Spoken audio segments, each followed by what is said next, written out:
Hey guys, I'm Little Art Demon and welcome to my channel, and today I'm going to talk a little bit about Good Omens. I've been rewatching the show and I'm taking notes so that I can make a few more videos, but today I wanted to share with you something that got me hopeful about the future of the show and also some random facts that I learned that I think make the show even better.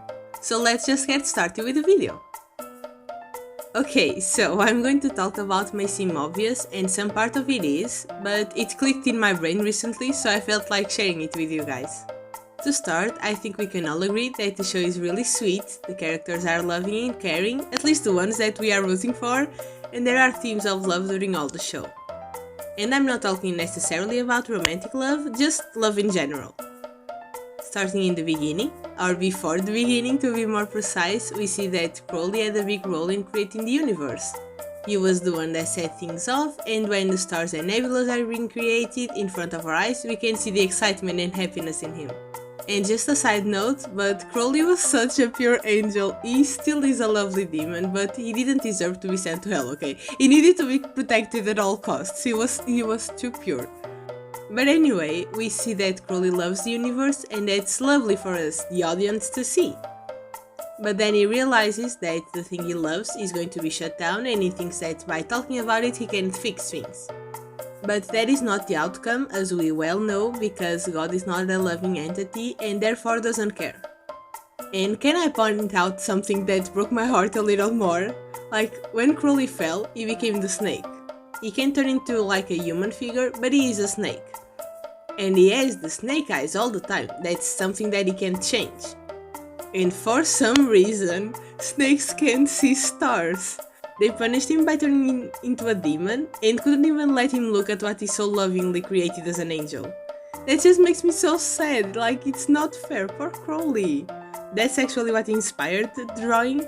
I just like to imagine Aziraphale looking amazed at the stars, sharing that interest with his loved one, and Crowley just looking at him because even though he can't see the stars, at least Aziraphale can look and love what he created.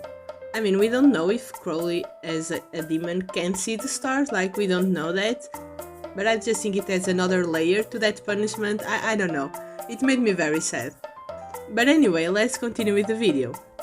A little later in the timeline, in the Garden of Eden, we see Aziraphale giving his sword to Adam and Eve so that they can be safe. And a little later he has to lie to God about this, because I imagine he knows what would happen if the truth was revealed. Maybe he thinks that just like when Crowley tried to do the right thing out of love and got punished, the same would happen to him. And I think that's what separates Aziraphale from the other angels, because he acted with love. And I think that's why a lot of people, me included, want to see the other angels get yeeted away, because they don't act out of love, they don't care about anything besides God's plan. And as I said, God doesn't care about anyone, she just doesn't love.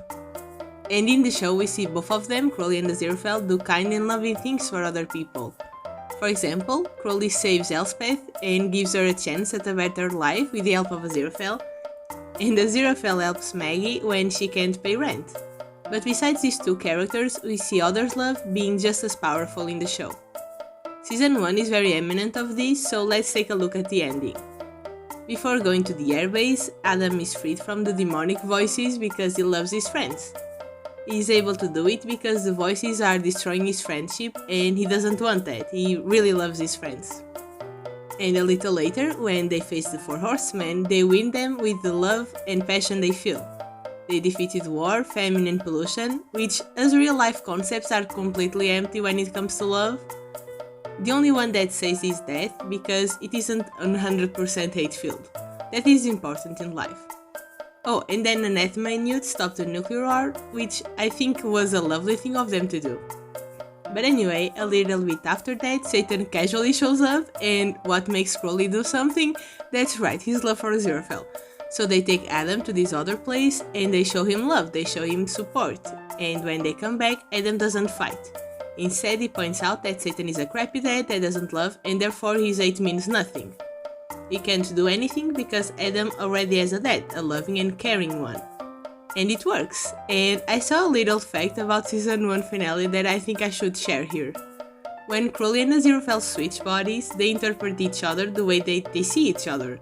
So Crowley sees Aziraphale as forgiving, loving and a strong angel, and Aziraphale sees Crowley as a fearless, sassy and badass demon, and I love that so much. Like, that's so great, honestly. But that was a lovely moment, because if they didn't have each other, they wouldn't be able to win. And of course, we have a lot of more lovely interactions between our two ineffable cuties, like when Crowley rescues Aziraphale from the French Revolution, or when Aziraphale helps Crowley after he drinks poison, or when Crowley saves Aziraphale's books from the bomb, or when Aziraphale gives Crowley holy water. But one moment that I think shows this idea very well is in the Jobs episode. And yeah, I talked about that a lot already, I know, but it is important that in one of my favorite episodes. And we have Bildad the Shuhite, so that's even better.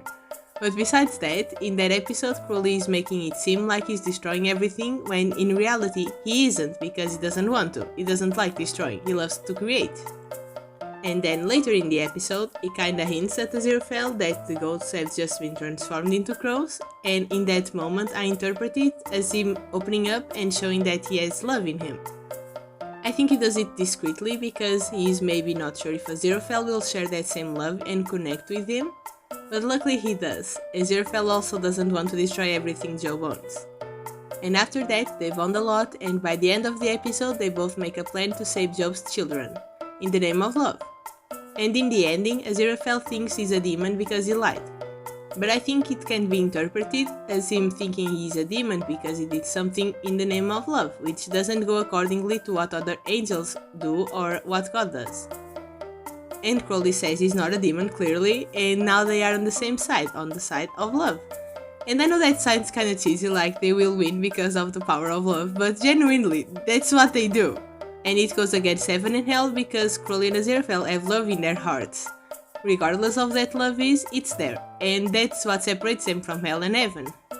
We see this separation happening with some other characters. In season 1, for example, Archangel Gabriel is a heartless, oxygen-wasting creature, and I hated him for it. He had some funny moments, but by the end of season 1, I wanted to see Crowley pull him into the hellfire. His face should have melted right then and there, and I would have been happy. But when season 2 came around, I loved Jim with all my heart. Jim was funny and innocent, and I honestly didn't know if Gabriel would come back and be hateful like he was before, but it didn't seem like it. The show is building up our love for that character, and I think it could be a little weird to have him just come back to how he was and destroy any possible character growth. And in the ending of season 2, we found out that he had lost his memories because he started to go against God, and he also did that because he was in love. Him and Beelzebub showed to everyone in the end that they love each other in a very sweet moment that honestly made me cry the first time I watched it. And in that moment we see both hell and heaven discuss it and wanted to destroy them. And then Crowley and Aziraphale together with Maggie and Nina think that it was really cute. Because now they join the side of love, their side is getting stronger little by little. And I feel like the writing in the story is always very light and loving. In season 1 they stopped Armageddon without fighting, just with their love for Earth and each other. And in season 2 we see love winning in a lot of moments too. And I think that's why the ending is so heart-crushing as it is, because the ending isn't a happy, lovely ending. In that moment, Metatron planted ideas in Aziraphale's head, manipulating him in the direction he wanted, and even if Aziraphale is acting out of love, he only does that because Metatron gave him that option with very hateful reasons. He wants to separate love, he knows the power they have together. They did have a miracle together to hide Jim or Gabriel, and it was a super powerful one. Imagine if they tried to do just a regular miracle or even a strong one, it would have no limits. And there we have again the hate versus love sides. Because it's easy to hate even if you're alone, sometimes it's even easier to hate stuff if you're alone, but to try to love if you are completely lonely can be very difficult. So I think that's why they try to separate them, and unfortunately it works, for now at least. But the show isn't over, and as I stated before, in this show love is powerful and love wins. So I can only imagine that, even if now we are left in a deeply sad moment, the next season will bring all the love together and everything will end up okay. I do believe the show will have a happy ending, and it honestly has made me feel a little bit better, but I'm still very emotional about it. But yeah, I think in the end of the show, love will win and they'll be fine. What do you think? Do you like this interpretation? You can tell me in the comment what your thoughts, and also if you like my drawing. And don't forget to leave a like if you like this video, I appreciate that a lot, and subscribe so you don't miss future uploads. So thank you so much for watching and be here with me for another video, and I'll see you in the next one. Bye!